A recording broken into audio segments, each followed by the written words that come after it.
This is Inside Mside, your favorite podcast for all things Morningside. Here's stories from students, alumni, faculty, and more about what makes the Morningside experience so special.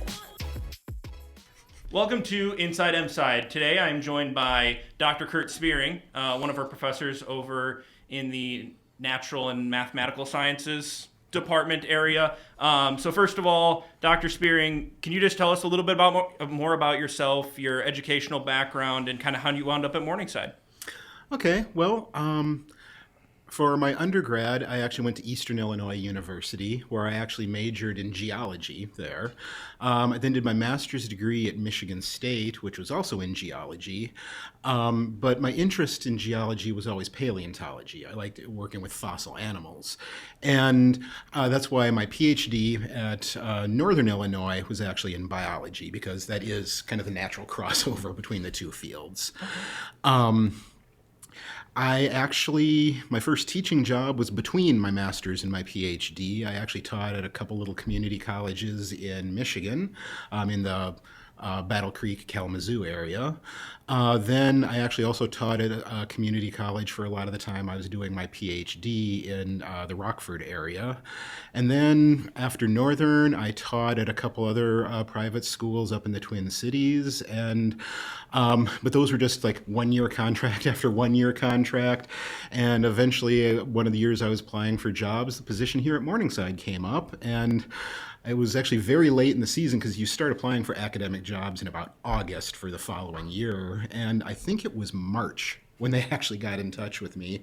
So it was actually kind of a really abbreviated time span. But yeah, I drove down here, interviewed, and I think they offered like just a week or two later. So very nice. And yeah. So what exactly is your role here at Morningside? What kind of teaching do you do, I guess? Obviously, probably related to your studies, but what kind of classes are you teaching? Well, I was actually hired primarily to teach the anatomy courses here, because with a fairly large nursing program and a fairly large biology program, there's a lot of demand for human anatomy classes. And even though most of my research deals with things other than humans, all vertebrates are put together in more or less the same way. So a lot of paleontologists actually work as human anatomy professors. And so they hired me to do that. And I think I've done something like 93 sections of human anatomy in the 14 years I've been here. Just a couple. And just a couple, yeah. My students sometimes wonder why I don't need lecture notes when I'm doing things. And it's like, well, repetition, you know. Yeah. Also, I teach some other classes, like I occasionally teach classes like nutrition and senior seminars and things like that. And I occasionally do other courses like comparative anatomy, where we look at anatomy across all different vertebrates. And I occasionally do paleontology classes as well. It just kind of depends on what comes up, what students are interested in, and things like that. Which subject of those is kind of has been your favorite to teach, and why? Well, I don't think I could have done human anatomy this long if I didn't enjoy it. That's fair. So there is some enjoyment there, but I do enjoy looking at the evolution of organisms, looking at how things are related, looking at how, humans are interesting in their own right, but thinking about everything else that we've been related to throughout the entire history of life on this planet, that can get really interesting. And I did an evolution in the history of life class a couple years ago that was really well attended, and it's just a different way of looking at things. Instead of just looking at what things are now, it kind of lets both myself and the students kind of expand our minds a little bit and think about things that can happen over those massive spans of time. Sure. And what kind of has been the driving force in keeping you at Morningside now for a handful of years? What's kind of been your favorite part about working here at Morningside and being a part of the Morningside community? Well, comparing to like all of the other places where I've taught, Morningside is smaller than a lot of them are. So I actually tend to have smaller class sizes than at other places.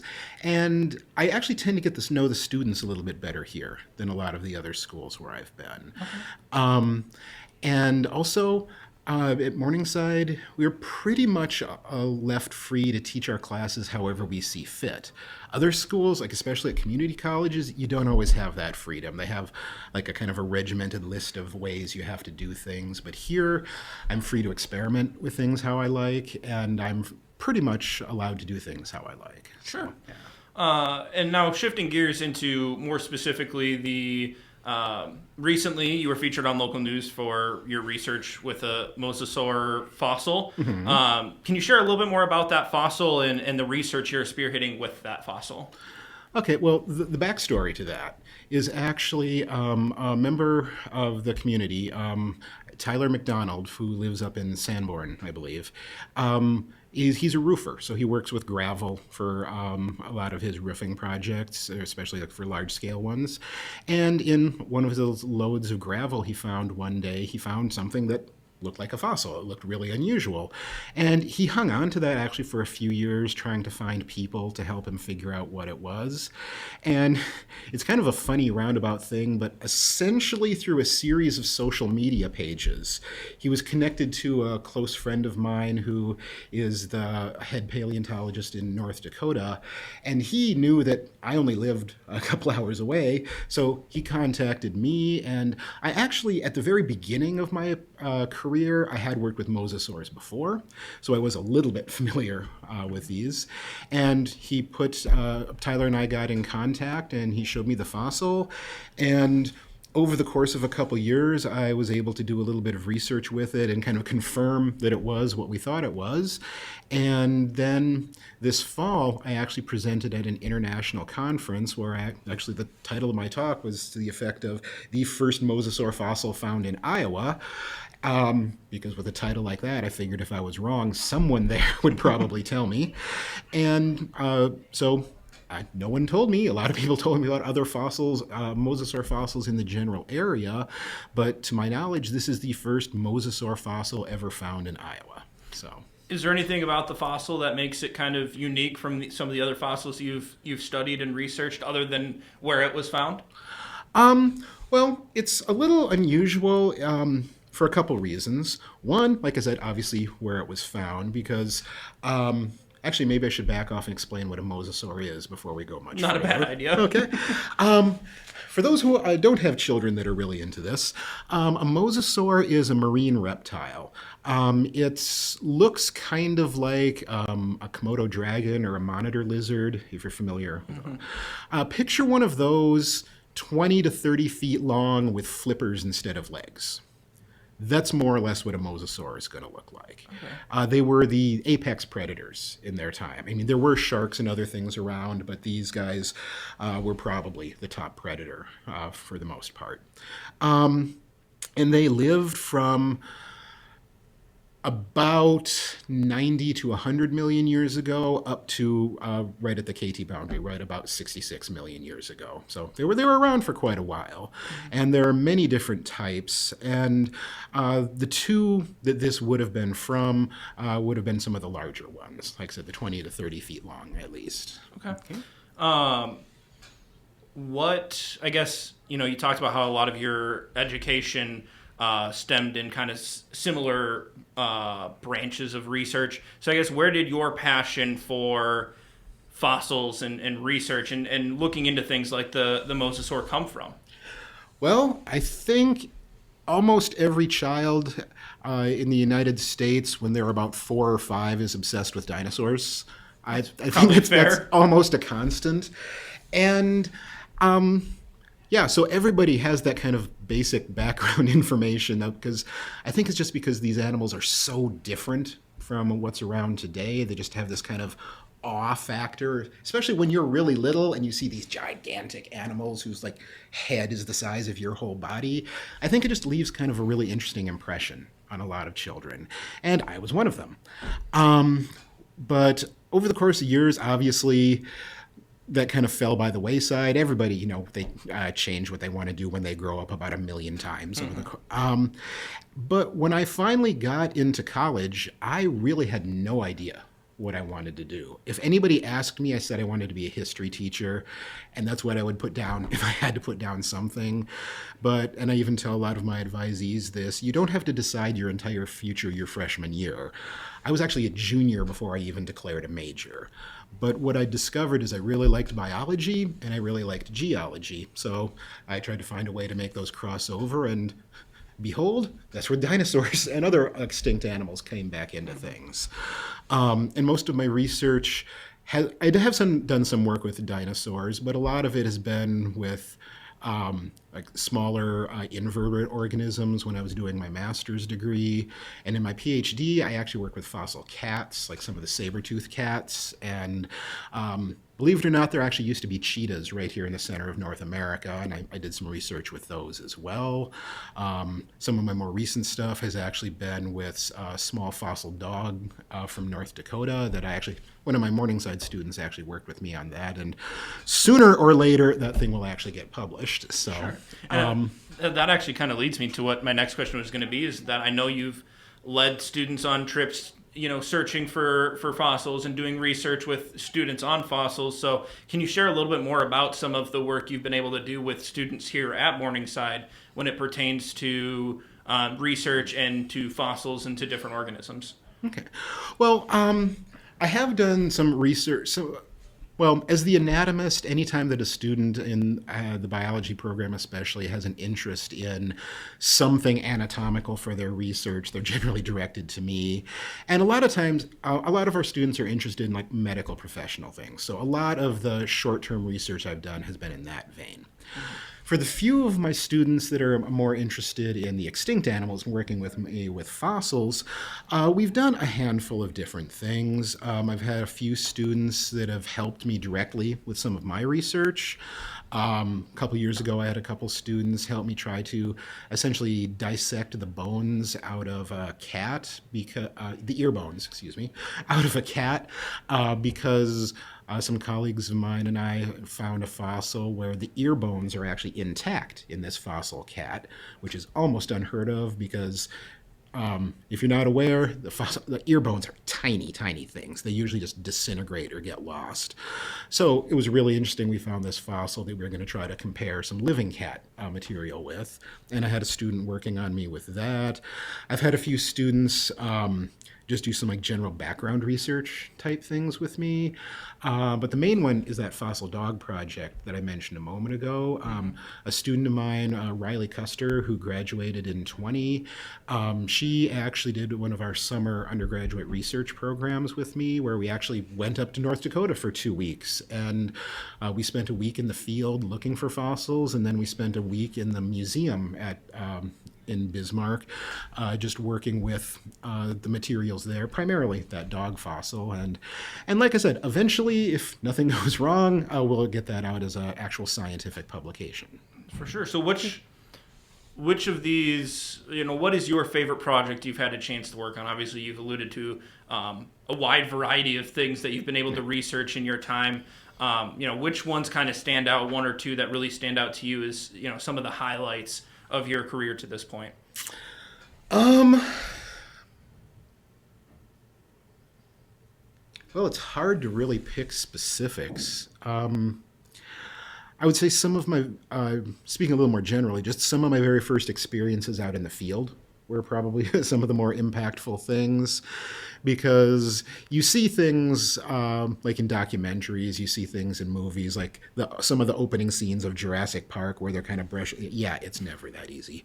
But it was very interesting just to go out in the field, and there is a little bit of just an innate thrill when you're looking around and you see something half buried. You flick some of the dust away and dig it out, and there is a complete bone of something that died tens of millions of years ago, and it's right there sitting in your hand, Mm-hmm. So I'd say some of my very first field experiences were really impactful. And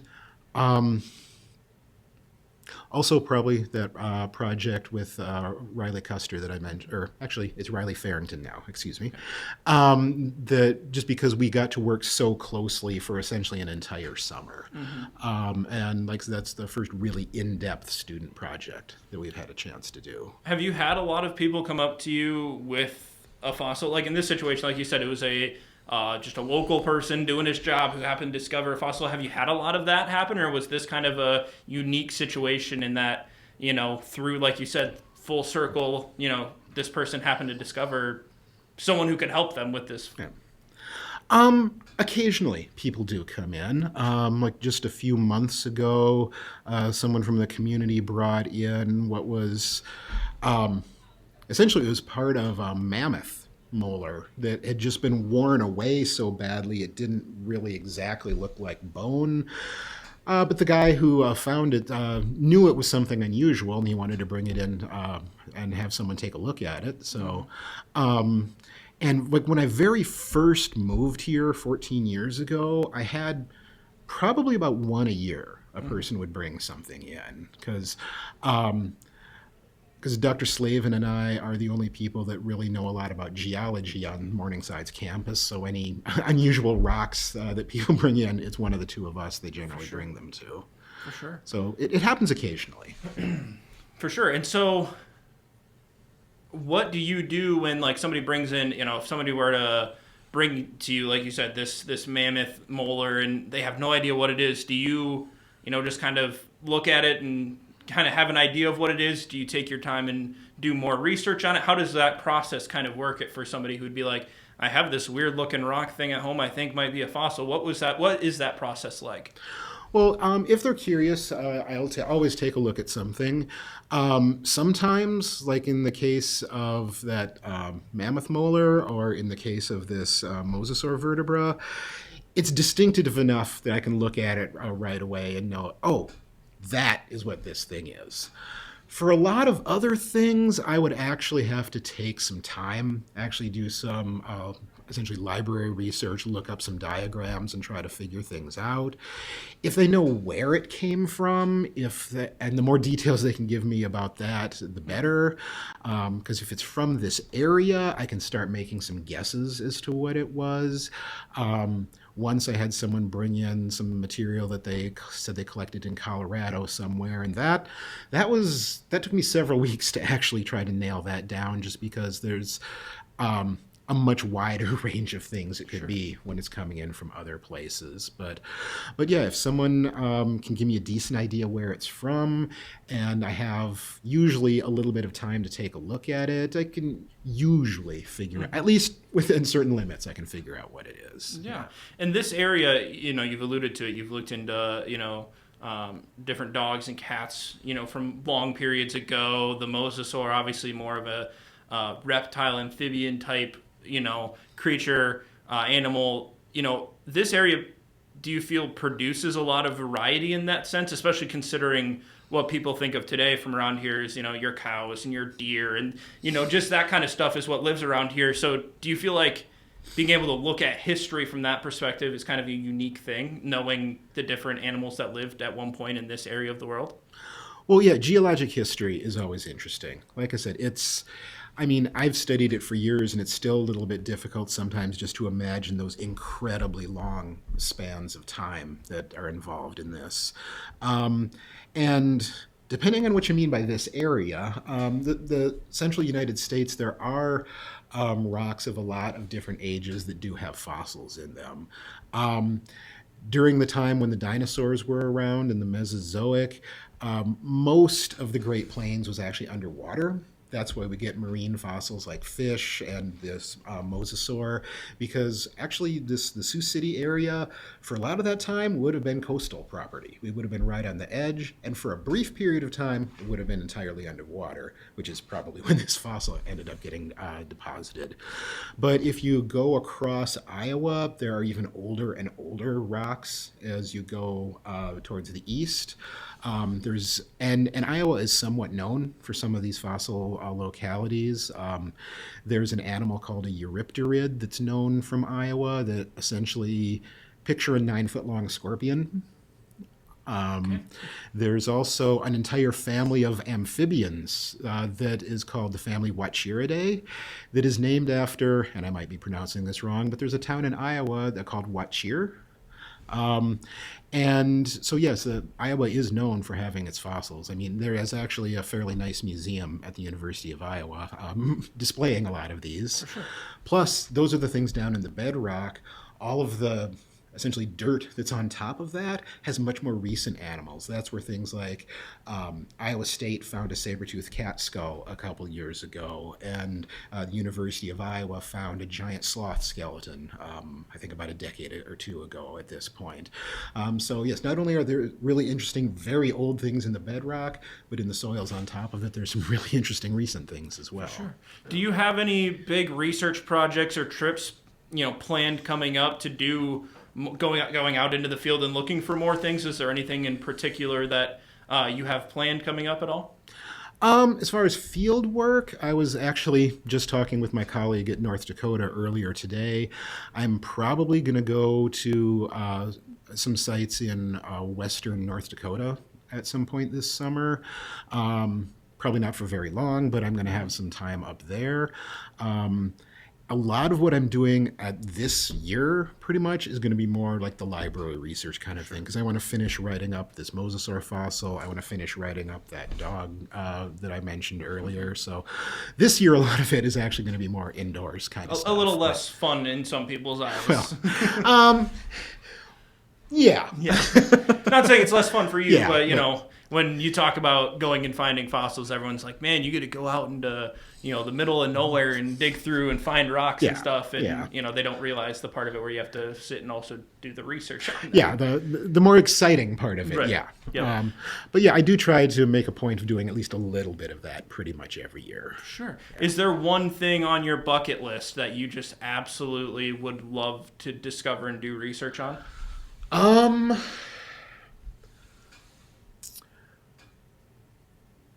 Well, like I said, my dissertation research dealt with fossil cats, including the saber-tooths.